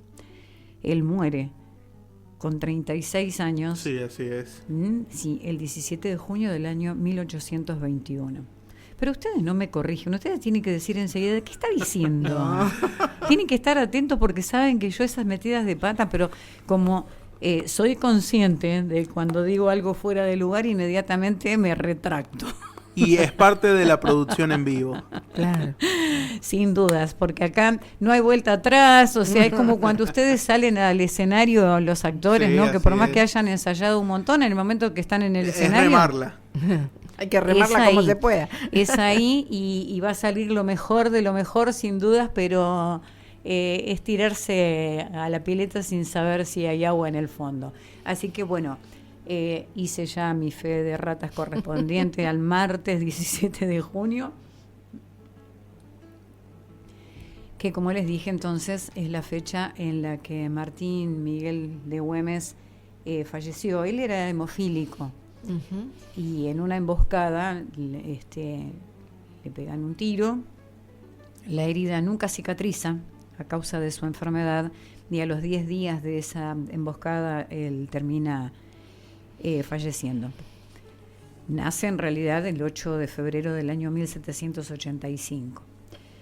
Cuando hablamos del siglo XIX, hablamos de un siglo que trajo transformaciones económicas y sociales a lo largo y a lo ancho del territorio colonial. En América ya circulaban las ideas de la Ilustración que habían dado vida a las 3 grandes revoluciones iniciadas hasta entonces, la industrial, la norteamericana y la francesa. Pero al mismo tiempo, la corona española, tanto en España como en sus colonias, seguía adelante con las reformas borbónicas intentando mantener el control sobre sus territorios y expoliar a sus súbditos para extraer el máximo de recursos posibles y de ese modo financiar la alicaída economía peninsular. Fue en esos años y en ese contexto que Martín Miguel de Güemes, con 14 años recién cumplidos, ingresó como cadete a la Sexta Compañía. El joven respondía a todos los requisitos para esto, era hijo de un hidalgo o de un oficial, capitán o cargo superior, y también tenía un nivel cultural satisfactorio. Más tarde se incorporó a la Séptima Compañía del Tercer Batallón del Regimiento de Infantería de Buenos Aires, conocido como El Fijo y destacado en Salta, un tipo de unidad que se encargaba de formar militarmente a los habitantes de los centros urbanos, que pudiesen estar, digamos, preparados para intervenir en el caso de que hubiese algún tipo de contienda o de disputa que eran muy, muy habituales por aquella época. ¿Por qué? Porque los límites territoriales y todo lo que eso significaba provocaban esas contiendas. Algo que sigue ocurriendo a lo largo de la historia, ¿no? Hoy por hoy cualquiera de estos conflictos en los que uno hace pie por estos días tienen que ver con intereses más que nada económicos, ¿no? Con intereses de usufructuar los recursos y todo aquello que tenga de bueno el lugar por donde pasan, digamos, haciendo sus... te veo con ganas de acotar algo y quiero que lo hagas. Tengo cosas que me van para más adelante de tu relato. Estaba mirando que justamente hijo de un español y de una jujeña, ¿no? Con ascendencia española y portuguesa. Su nombre era como muy extenso. Martín Miguel Juan de Mata Güemes Montero de Goicoechea y La Corte. Casi nada. Menos mal que no había DNI en ese momento. En esa época, viste que era así muy habitual esos nombres larguísimos. Sí, y tomando los apellidos de los su apellidos padre, de su padre, de su madre. Y entonces, en momentos por ahí, incluso cuando yo empecé a leer esto, les cuento, la reseña que estoy leyendo, que hice obviamente una extraje las cosas más, no digo lo más importante, porque el libro en sí ha de ser sinceramente maravilloso, me dio tantas ganas, digo que cuando los buscas en PDF a través del Google, te permite ver alguna determinada cantidad de páginas. Después como decir, bueno, hasta acá te lo di gratis, ahora anda a la librería y compralo. Y me resultó como muy, muy atractiva la forma en la que la lleva. Es un libro de Felipe Piña, es un libro muy reciente porque fue publicado en el año 2000... Ya les digo, 2022, si no estoy en un error, porque por aquí yo hice una pequeña reseña de los libros de Felipe Piña, que tienen, como todos sabemos, tiene una cantidad de... Los Güemes es del año 2023, o sea que es un libro bastante reciente. Y es una biografía histórica, digamos, llevada de manera novelada, ¿no? Esa es la forma en la que... Es por muy eso, del estilo de Piña. Claro, por eso es que se hace muy atractivo el leerlo. Bien, después de las sublevaciones indígenas que sucedieron entre 1770 y 1780, el tercer batallón había quedado reducido a un puñado de soldados, bastante desorganizado, de modo que la instrucción que recibió el flamante cadete, estamos hablando de Martín Miguel de Güemes, no debe haber sido muy exigente. Pero él con sus compañeros de milicia realizaba largas experiencias a caballo por las rutas que iban hacia el Pacífico, el Atlántico, recorrían los pueblos, las quebradas, los hermosos valles de Salta y de Jujuy, y de esa manera entonces Martín Miguel pudo conocer más en profundidad su tierra, llegó a dominar palmo a palmo los caminos al Alto y al Bajo Perú, a Chile, al Paraguay, al Paraná y a Buenos Aires. Y también aprovechó, digamos, en todos esos recorridos cuando pasaba por los lugares donde había comunidades indígenas. Bueno, lo voy a leer así porque así está puesto aquí, ¿no? Los indios, lo pone entre comillas, ¿no? Porque todos sabemos que vamos como modificando el concepto, ¿no?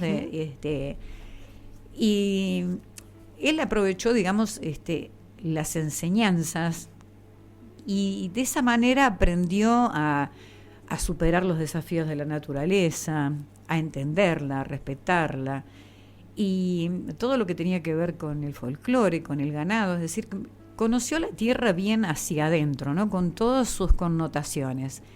Y estos aprendizajes que hicieron le permitieron a Güemes, sin ninguna duda, convertirse en un gran jefe militar. Era capaz de superar las más variadas dificultades con una enorme ventaja estratégica respecto de sus adversarios. Y además de eso, en el tiempo libre que tenía, que le dejaba su formación militar, él también se dedicó a completar su instrucción civil en academias particulares y a cumplir paralelamente funciones como escribiente en la tesorería que estaba a cargo de su padre. De esa manera se ganó unos pesitos, digamos, que le sirvieron después para costearse su estadía en Buenos Aires. En el año 1803, con 17 años, quedó al mando de su regimiento, siempre como cadete, a pesar de que le hubiera correspondido el grado de alférez. Desde su ingreso 3 años atrás, el número de soldados no había hecho más que decrecer, por lo que continuó cumpliendo sus acotadas funciones, esperando recibir alguna indicación del burocrático e ineficaz aparato virreinal respecto del destino de la compañía. Es decir, se preparaban, pero no tenían, digamos, mayores tareas, y eso en cierta forma también le daba el tiempo para que él continuara su formación. Exacto, pudiera seguir estudiando y bueno, y aprendiendo de todo lo que podía ver en esos recorridos y en esos viajes que hacía con sus compañeros. Yendo un poquitito, digamos, hacia 1805, cuando la ciudad de Salta fue invadida por unos pasquines que ponían en duda la luminosidad del intendente gobernador, y acá hay, obviamente, es una ironía clara, porque este intendente gobernador se llamaba Rafael de la Luz, ¿no? Por eso ponían en duda la luminosidad y lo acusaban de haber desconocido el resultado de la elección de cabildantes para imponer sus partidarios. Bueno, el clima estaba caldeado, se suponía que una de las funciones del regimiento era auxiliar en cualquier disputa, cualquier contienda que ocurriese dentro del territorio virreinal, pero el intendente de Salta, ¿qué hizo? Le comunicó al virrey, que en ese momento era Rafael de Sobremonte, un virrey que todos los que hemos hecho nuestros estudios recordamos de manera muy específica, tal vez por algo que no muestra la parte más, digamos, más positiva del personaje, sino que yo creo que él quedó pegado a la historia por un acto totalmente cobarde, ¿no? Cuando se roba la plata del tesoro y se escapa. Cuando los ingleses toman creo que esa fue la primera vez que estaba Guillermo Carberesford a la cabeza, y logran entrar a la ciudad y Sobremonte primero se agarra la plata del tesoro y después se va. O sea que quedó así como una maravilla, una suerte de gobernante. Claro, una suerte de helicóptero, pero de aquella época, ¿no? Sí. Más o menos, digamos que la historia a veces te deja pegada es circular.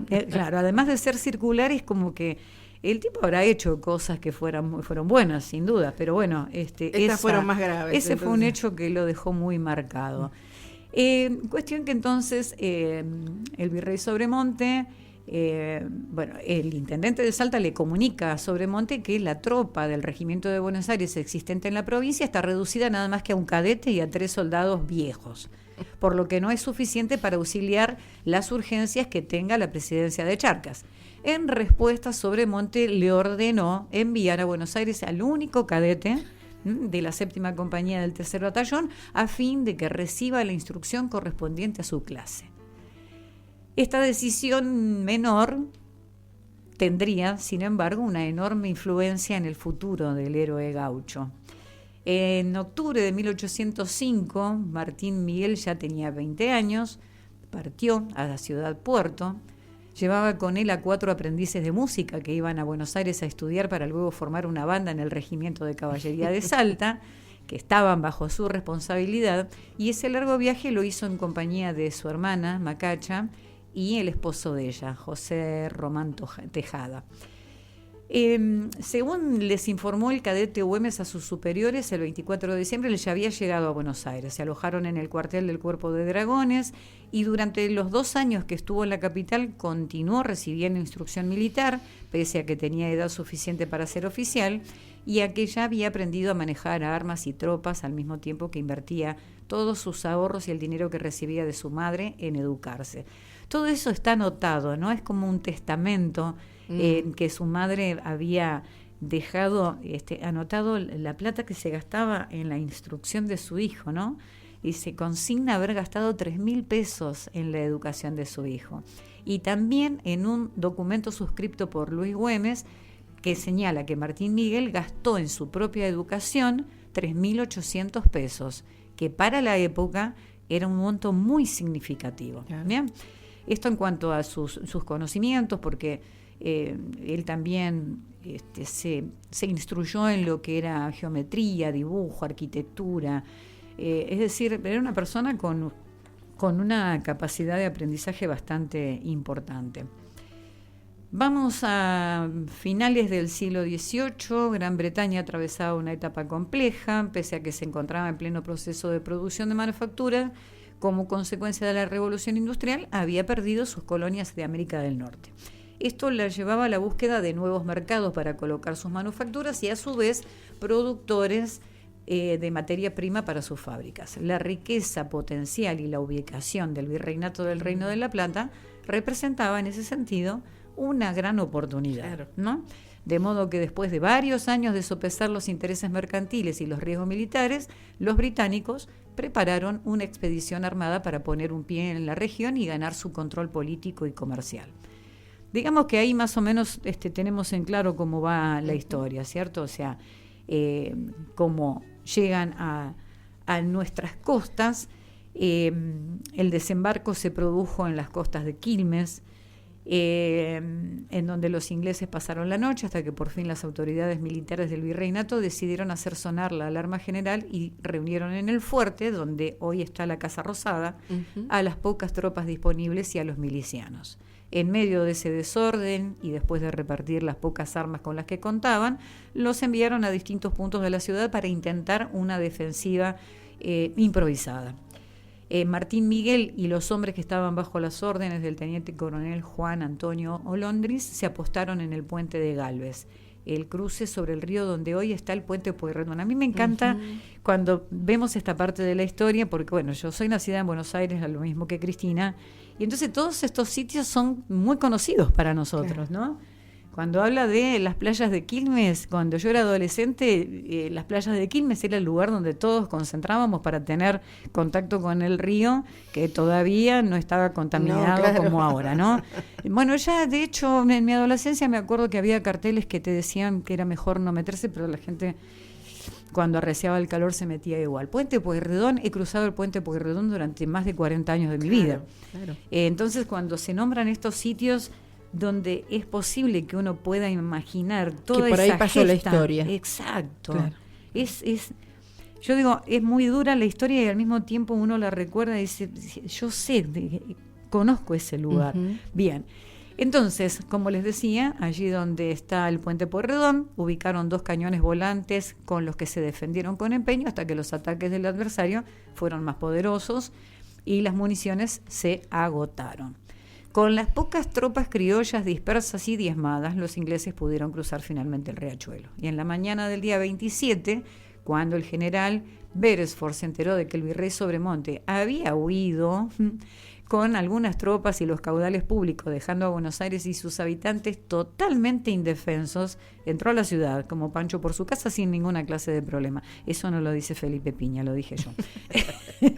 Bien. Versión libre. Antes de escapar, Sobremonte le había enviado al comandante a cargo una notificación que es realmente vergonzosa.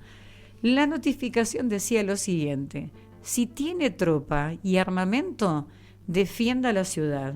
Si no tiene, entréguela. Ay, Dios. Bueno, así estaban las cosas en esa época.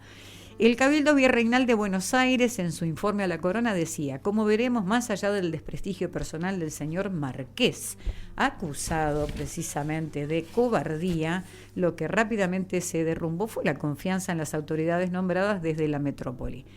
La ciudad, en este caso, perteneció al Imperio inglés durante 46 días. El dominio de ellos durante 46 días, plantaron su bandera y todo lo demás, ¿no? Bien. El virrey de Sobremonte, como ya dijimos, huyó a Córdoba con cerca de 1.300.000 pesos plata de ese momento. Pero los propietarios, los más ricos, digamos, de la ciudad de Buenos Aires, presionaron y finalmente lo obligaron a que entregara ese dinero. Y bien, entonces dice que ante la amenaza de Beresford de cobrarse el botín de sus fortunas personales si no lograba dar con el tesoro de Sobremonte, estos buenos señores dijeron: no van a tocar nuestras arcas, que vuelva la plata de la ciudad.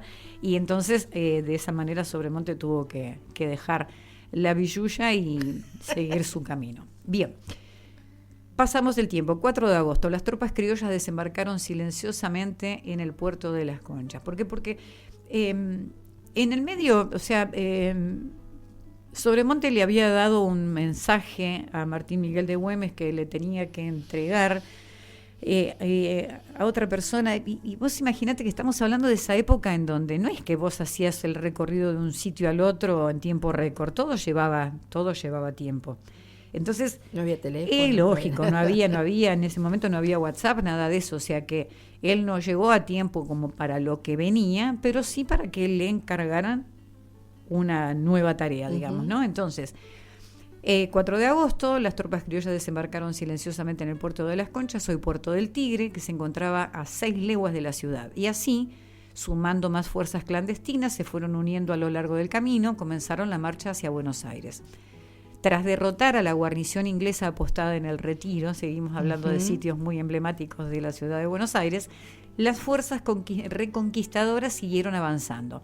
En los días siguientes se les fueron sumando niños, ancianos, mujeres, españoles, criollos, integrantes de los sectores a los que los españoles llamaban, escuchen esto, a lo que los españoles llamaban castas, ¿no? Una definición muy distinta a la que hoy circula por nuestra vida. Es decir, indios, pardos, morenos y esclavos. Allí estaba todo el pueblo, desde las lavanderas y los vendedores ambulantes a los más encumbrados comerciantes y hacendados. Una población entusiasta y valiente dispuesta a participar en la lucha, que fue acorralando con enorme decisión y coraje a los invasores hasta que el día 12 de agosto de 1806 Beresford se vio obligado a capitular. El joven Güemes, que para este momento de la historia ya tenía 21 años, llegó a Buenos Aires esa misma tarde, ¿no? Después de haber galopado, como les decía hace un rato, 30 horas a mata a caballo, como le decían, desde la Candelaria, un paraje situado a 79 leguas, que es el equivalente a 395 kilómetros de la capital. Pese a la velocidad de la marcha, Güemes no había llegado a tiempo para entregarle a Liniers la misiva de Sobremonte, pero sí para protagonizar un hecho inédito en la historia militar, que fue la toma a caballo de un buque. ¿Sí? Sí. La toma a caballo del buque Justine. La embarcación inglesa tenía 26 cañones. Estaba tripulada por oficiales expertos y más de 100 marineros que habían estado disparando sobre las tropas y también sobre algunos puntos claves de la ciudad. Sin embargo, algo fortuito, una repentina bajante del río... Lo dejó. Claro, había dejado varado al buque a unos 400 metros de la Plaza de Toros en el Retiro, en donde hoy, de manera paradójica, se encuentra la Torre de los Ingleses, frente a la estación Retiro, y en donde durante mucho tiempo estuvo emplazada la estatua del mismo ministro inglés George Canning. Bueno, cuando Liniers se entera de la situación del barco, envía al cadete Güemes al Retiro con una orden para Juan Martín de Pueyrredón, que debía presentarse en la playa y aproximarse al Justín con su tropa de caballería. Cuando Pueyrredón recibe esta orden, puso bajo el mando de Güemes a unos 50 gauchos a caballo, que armados con lanzas, boleadoras, facones, sables y algunas tercerolas, las tercerolas eran un arma de fuego a mitad de camino entre lo que es una pistola y una carabina, aclara aquí Felipe Piña, salieron al galope tendido por las orillas del Río de la Plata, se lanzaron a las aguas y tomaron un buque de guerra de la marina más poderosa del mundo.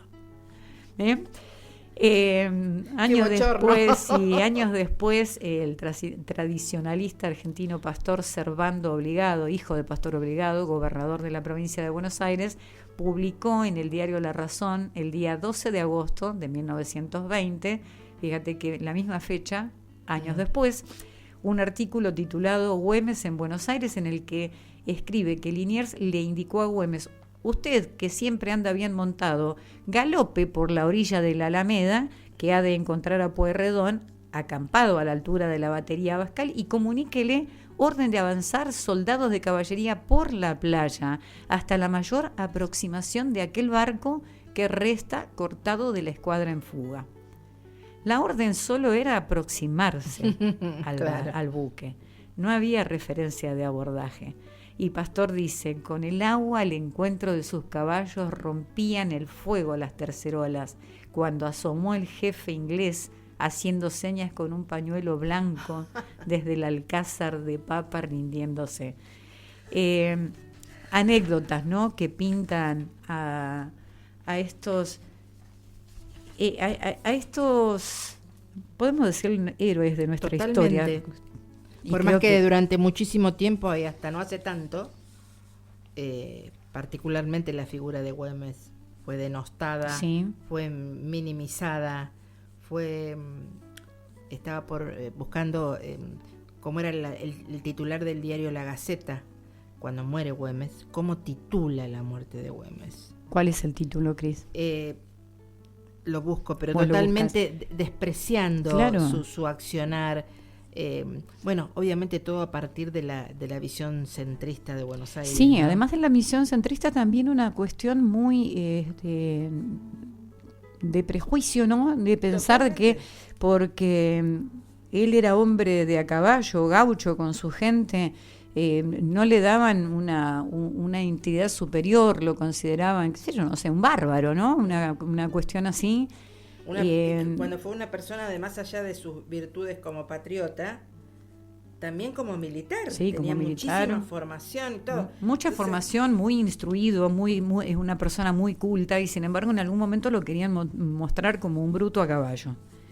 Y bueno, la historia, la revisión histórica ha hecho que precisamente con el tiempo se pueda enmendar eso, ¿no? Y que se pueda ver en la figura de Martín Miguel de Güemes a lo que realmente fue. Alguien muy valioso en momentos muy significativos de la historia. Bueno, como les decía hace un rato, en el año 1000, esto ya otra vez tengo que buscar por acá, 1821, un 17 de junio, un día como hoy, pero del año 1821, 10 días antes, es decir, el 7 de junio, él es emboscado, recibe un tiro, y a pesar de que él estaba avisado de que podía pasar eso, y en su recorrido incluso se le había dicho que no siguiera el camino, porque en realidad lo estaban esperando, pero él lo hizo igual, ¿sí? Eso fue una emboscada realista en la ciudad de Salta, específicamente en la intersección de las calles Belgrano y Balcarce, cerca de la Plaza Belgrano, es decir, lo que sería hoy el pleno centro, de Salta. Exacto, sí. 7 de junio de 1821. Cuando es herido lo llevan a un campamento llamado Chamical y luego a la Cañada de la Horqueta, donde falleció 10 días después a causa de las heridas. Ese disparo de muerte podría haber sido evitado, pero la historia es como es, ¿no? El destino de cada quien muchas veces está marcado de una manera, y lo importante es esto, ¿no? Hablar de la bravura de estas personas en esa época donde no es nuestro siglo XXI, nuestro año 2025, con la tecnología y con un montón de cosas que ayudan para la rapidez, la premura y la inmediatez de prácticamente todo. Todo era cuestión de tiempo, todo eran largas distancias, todo era lento, y además en manos de gente que ni siquiera estaba calificada para estar al frente, ¿no? Por eso se habla del gobernador de Salta, del virrey, que era como, digamos, la autoridad en ese momento del virreinato, y que ante el menor problema salió, como dicen, cuando se hunde el barco, las ratas son las primeras que se van. Bueno, eso es exactamente lo que pasó. Después, bueno, uno puede hablar de que en la primera invasión inglesa, la resistencia, él cumplió otro rol, pero como decíamos hace un rato con Cristina, lamentablemente la historia te deja, como puede ocurrir a la inversa, ¿no? Vos podés tener un personaje que tal vez sea detestable, pero a lo mejor muere haciendo una buena obra, y lo vas a recordar siempre por esa buena obra, más allá de que a lo mejor no haya sido una persona muy íntegra. Y a la inversa, alguien pudo haber hecho cosas muy buenas, pero resulta que si la marca que te queda es algo, una actitud tan cobarde, ¿no? De abandonar el lugar y decirle, che, si tenés con qué defendete, si no, entregá la ciudad, como si fuera que la ciudad y todos sus habitantes no tuvieran absolutamente ninguna importancia. La platita del tesoro sí tenía importancia, por eso se la llevó. Me decías el titular del diario, claro, cuando matan a Güemes. Dice el titular de la Gaceta de Buenos Aires: el periódico oficial de Buenos Aires, La Gaceta de Buenos Aires, publicó un titular que reflejaba la postura de los sectores que veían en la muerte de Güemes un evento positivo. Si bien no hay una transcripción exacta del titular, se sabe que se refería a Güemes como un cacique menos, o expresaba alivio por su fallecimiento. Esto demuestra la división política y social que existía en la Argentina en ese momento, con una clara oposición entre los líderes porteños y los caudillos del norte, como Güemes. por eso digo que realmente mucho tiempo tuvo que pasar para que se le reconociera a Güemes todo su valor, todo lo que hizo por la patria, y que amerita que tenga un día de recordación. Sin dudas. Porque ese día, además, bueno, de esta cuestión de haber excedido las órdenes que le dieron para poder lograr la rendición, ¿no?, de toda la tripulación de ese buque. Una vez que ellos tomaron el buque, Güemes y sus gauchos se apropiaron de la bandera británica, conocida como la del Retiro, ¿no? Porque en definitiva eso es lo que le da el nombre al lugar. Fue puesta al servicio del capitán Liniers y llevada al templo de Santo Domingo. Hoy se conserva en el Museo Histórico Nacional de Buenos Aires. Y Juan Bautista Alberti también menciona este hecho. Dice: Güemes, bajo las órdenes de Liniers, pelea en las jornadas de 1806 y 1807 contra los ingleses en Buenos Aires y contribuye a arrancar las banderas que decoran hoy los templos de la orgullosa Buenos Aires. Hay muchas otras situaciones en las que Martín Miguel de Güemes intervino con mucho heroísmo, pero hasta aquí llegué con este extracto de este libro de Felipe Piña del año 2023, que lleva por título Los Güemes y la Guerra de los Infernales. Es de Editorial Planeta el libro, y realmente creo que debe estar muy, muy lindo, muy sabroso poder sentarse y leerlo sin tener que extractar cosas por cuestión de tiempo, claro, ¿no? Pero quería hacer una acotación. Leyendo sobre justamente este día, por allí alguien había comentado un detalle, que así como en algún momento, afortunadamente, se puso en valor a Güemes, al punto de tener un día en el año para recordarlo, obviamente el comentario venía de alguien del norte también, decía: ¿por qué no justamente poner en valor a una figura como Juan Azurduy? Sí. Por todo lo que hizo, con todo lo que le pasó en su vida también. Y por allí alguien comentó: ¿alguien se dio cuenta que este país no tiene ningún día donde el personaje a recordar y a valorar y a reconocerle justamente valores sea una mujer? No hay ninguna mujer así relevante en el calendario nacional. Por supuesto, tenemos montones de mujeres. Pero sí, seguro que sí. Qué sé yo, uno nombra a Cecilia Grierson como médica, a montones de mujeres. Pero así que digas, bueno, tal día, por ejemplo, es el día de Juan Azurduy, como es hoy el día que se recuerda a Güemes. Bueno, seguimos de alguna forma con esa deuda donde la cultura machista, ¿no? Y también quedó impregnada en la historia, porque de hecho no solamente por ahí las mujeres que no son nombradas, sino que también vos tenés estas mujeres que fueron, digamos, muy valiosas en su actividad y que sin embargo muchas de ellas a veces hasta su obra se dio a conocer por el nombre de su marido, por Exacto. ejemplo, ¿no? Como hemos contado en un par de oportunidades sí. acá en la mesa. O sea, hay una cuestión.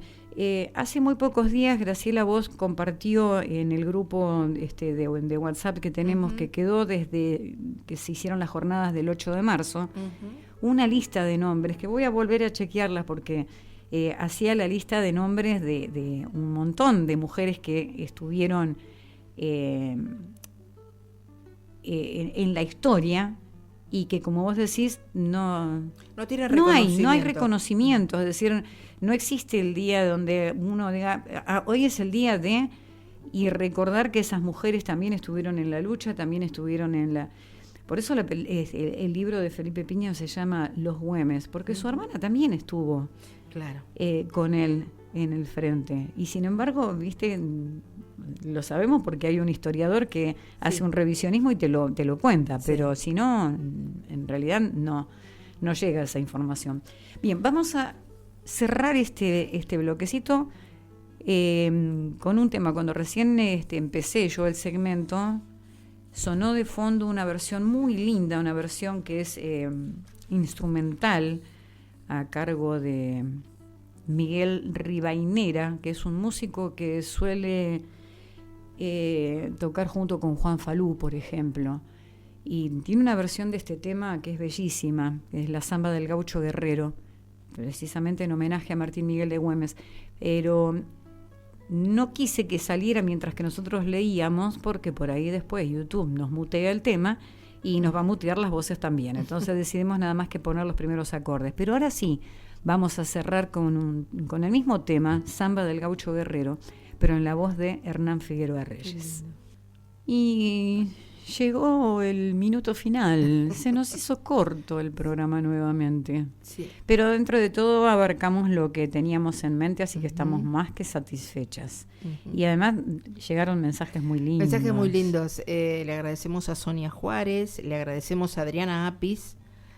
Adriana nos compartía, cuando hablábamos de la figura de Güemes, cómo había sido desplazada por tanto tiempo. Y ella dice, hoy diríamos ninguneados sus valores, ¿no? Y realmente así, tal cual, ninguneados. Claro, un término muy actual, pero que estaría relacionado plenamente con la puesta en valor de un personaje tan importante para la historia de nuestro país. Tan importante. Y por otro lado, bueno, Sonia, que vos le agradecías, pero yo voy a leer el mensaje de ella, dijo, aquí estoy escuchándolas, disfrutando el programa. Hace mucho que no escuchaba cosas de Humberto Eco. Qué película En el nombre de la rosa. Me dejó pensando mucho. Le gustó mucho lo que leíste, Cris, dice tremendo. Gracias, así que Sonia. un beso grande para Sonia, que está ahí al pie del cañón. Seguramente también junto con Gustavo, al que le mandamos un beso grande y un saludo de cumpleaños del día después, porque el cumpleaños fue ayer. Pero uno puede saludar un día después también, así que sí, feliz cumpleaños, podemos seguir festejando. Un cumpleaños de un año más y un día. Exacto. ¿Y qué más tenemos? A ver, algo más que nos haya quedado en el tintero. El amigo David Contreras, que agradeció el saludito, y él te manda un texto y después manda 5, 6, 7 imágenes, emojis, uno atrás del otro, ¿viste? Son muy coloridos los mensajes de David. Nos quedamos pensando, ¿no? en este momento tan particular que estamos atravesando, sin querer entrar en otro plano que no tenga que ver estrictamente con la literatura, pero nos permitimos también esta cuestión, porque lo hablamos siempre. El otro día hablamos de Federico García Lorca y hacíamos precisamente hincapié en que su compromiso social le costó la vida. No es que nos vaya a ocurrir eso a nosotros, ¿no? Pero a veces uno quiere hacer algún comentario sobre la política actual o sobre lo que ocurre a nivel nacional y tenés miedo a veces de dar tu opinión. No, miedo no, yo digo cierto cuidado. Exacto, cierto cuidado por decir, hablen de literatura, de libros, no se metan donde no corresponde. Pero también sabemos, como dice una canción, que todo acto es político. Totalmente. Que no tiene que ser partidario, es político. Y entonces pensaba, ¿no? En esto que está ocurriendo, ocurriendo desde hace ya prácticamente 2 años en nuestro país, y donde en este momento creo que tienen como botín nuestra propia democracia, nuestra propia identidad, todos nuestros derechos avasallados desde donde lo quieras mirar, ¿no? Desde donde lo quieran analizar, lo económico, en la salud, en la educación, en el arte, en la ciencia. Es decir, podés recorrer absolutamente todas las actividades del hombre y la mujer, del ser humano, perdón, y te vas a encontrar siempre con esta cuestión de avasallar todo lo que nos corresponde y cosas que tanto costaron conseguir. Exactamente, costaron muchísimo. Y entonces hay un programa que hace en radio Fernando Borroni que lleva como por título Sin lugar para los tibios, No sé si lo hacen en radio o en televisión. Y pienso, bueno, que estamos, ¿no? En estos momentos de la historia en el que no se puede estar tibios. Creo que al igual que Martín Miguel de Güemes, o sea, no hay que correr a la par del barco, hay que subirse. Hay que subirse al barco. Hay que subirse al barco y hay que defender lo que es nuestro, lo que consiguió, lo que costó tanto conseguir, que fue nuestra democracia. Entonces, bueno, no se me enojen, queridos oyentes, y por ahí me voy un poco del tema, pero la literatura nos habla de eso, la historia nos habla de eso, los autores nos hablan de eso. Uh-huh. Y hay cosas de las que uno no se puede despegar. No puedo decir estrictamente que solamente me voy a dedicar a leer un texto y que eso no me va a resonar o no me va a interpelar para otra cosa. Entonces, bueno, al mejor estilo de Martín Miguel de Güemes, en un día en el que lo recordamos, tal vez también sean momentos en los que uno tenga que exigir y poner un poco más el cuerpo en el buen sentido, ¿no? Sí, claro. O sea, en el buen sentido de la palabra, pero no quedarnos tan ahí atrincherados, porque nos están pasando por encima, pero de una manera brutal. Así que esto creo que ha sido todo por el día de hoy, con comentarios apropiados o inapropiados, según como quieran verlo ustedes, inclusive, y nos dio mucho placer, como siempre, hacer el programa, por los mensajitos que hemos recibido.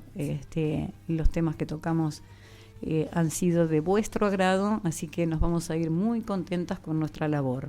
Y sí, claro que lo sentimos muy bien, porque justamente se nos pasó muy rápido. Muy rápido, demasiado rápido. Sí. ¿Usted qué dice, Dani López? Y las cosas que se disfrutan pasan rápido. ¿Pasan rápido? Debería ser al revés, ¿no? Debería, pero así pero es así. Claro, cuando algo se hace largo, es decir, ¡ay, qué embole! Me estoy aburriendo, claro. Qué tedioso esto. Bueno, tratemos de que no sea así, entonces los dejamos por el día de hoy. Nos vamos a reencontrar el próximo martes con más Letras Esteparias Radio. Yo voy a estar más tempranito acompañando a Dani en una emisión especial que vas a llevar adelante el próximo martes. Sí, el próximo martes. Contanos un poquito, Dani.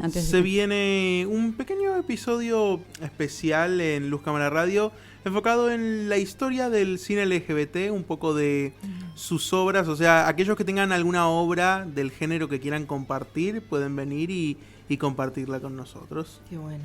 Bien, perfecto. Entonces, como él ha invitado a compañeros de la radio, vamos a estar ahí acompañando ese día, porque bien, es un tema que es necesario desarrollar, porque además, volviendo a lo que estaba hablando, es uno de los colectivos que también se ve duramente, digamos, afrentado y vapuleado con todas las decisiones políticas del gobierno actual. Entonces, son derechos adquiridos y por lo tanto uno tiene que ponerle voz, por lo menos, a estas cuestiones.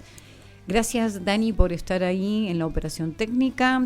Nos reencontramos el próximo martes. Gracias, Cristina. Gracias a toda la audiencia y a todos los que nos han mimado a través de un mensajito. Sí. Y hoy más que nunca les queremos decir que estaremos a salvo siempre que podamos leer. Buenas noches.